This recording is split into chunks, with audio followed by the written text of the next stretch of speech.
Hello everyone, welcome back to the channel. Today we are diving into one of the most significant and closely followed conflicts in the world right now, the Russia-Ukraine war. The situation on the battlefield is shifting every day, and in this video, we will break down the latest updates by looking at it through a structured review style. Just like examining a product, we will discuss the exterior, interior, performance, safety features, unique selling points, cost of war, and finally wrap up with a conclusion about where things might be heading. On the exterior, the war is defined by visible battles, destroyed cities, and contested territories. From the ruins of Mariupol to the shelling in Kharkiv and the tense front lines near Donetsk, the world sees a devastating picture. The exterior is the physical damage: shattered homes, damaged infrastructure, black smoke rising from bombed industrial plants, and displaced civilians fleeing under constant artillery fire. The visible destruction paints the war's first impression, showing the scale of devastation and human suffering.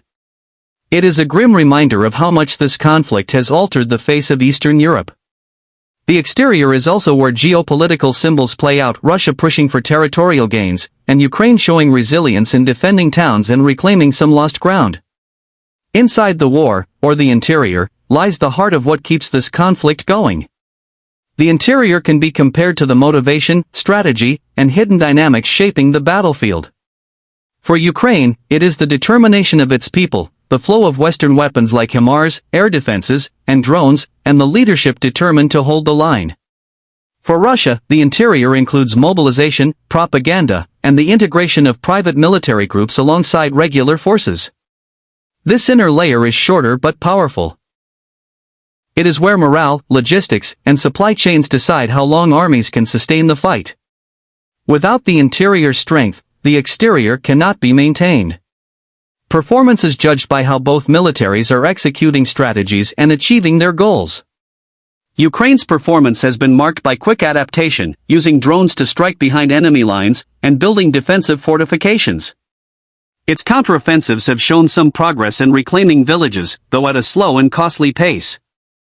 Russia's performance reflects its ability to hold large stretches of occupied land, intensify missile strikes on infrastructure, and stretch Ukrainian defenses across multiple fronts. Performance is not only about gaining ground but also about sustaining pressure. Both sides have strengths, Russia with its larger resources and Ukraine with Western backing and innovative tactics. The performance score is evenly matched, showing a grinding stalemate where neither side has achieved a decisive breakthrough. Safety features in this context are the measures taken to protect civilians and prevent escalation beyond Ukraine. Ukraine has worked with NATO partners to improve air defense systems, intercepting cruise missiles and drones targeting Kyiv and other major cities. Humanitarian corridors, although fragile, are another attempt to provide a layer of safety, allowing some civilians to evacuate conflict zones. Russia's safety considerations are more about avoiding direct confrontation with NATO while maintaining its offensive operations.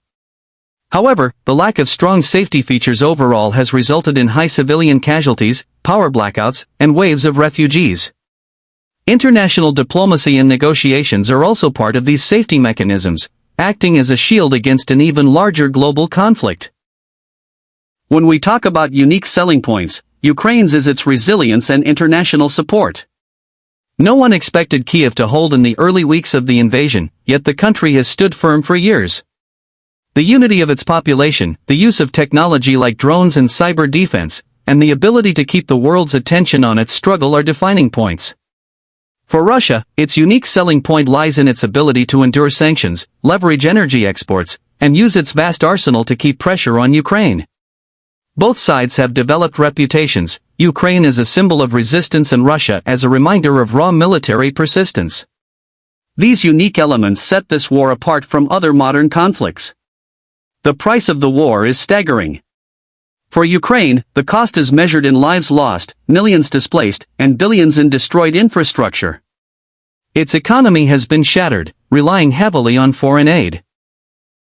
For Russia, the cost comes in sanctions, economic isolation, loss of soldiers, and the long-term damage to its international reputation. Globally, the price is seen in rising energy costs, disrupted grain supplies, and instability spilling over into other regions. Just like when reviewing an expensive product, one must ask, was the price worth it? In this war, the price is so high that both nations, regardless of outcome, will carry scars for generations. In conclusion, the Russia-Ukraine war remains a grinding and destructive conflict with no clear winner in sight.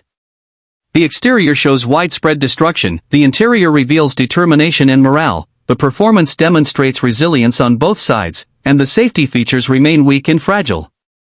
The unique selling points highlight resilience versus endurance, while the price underscores the immense human and economic toll.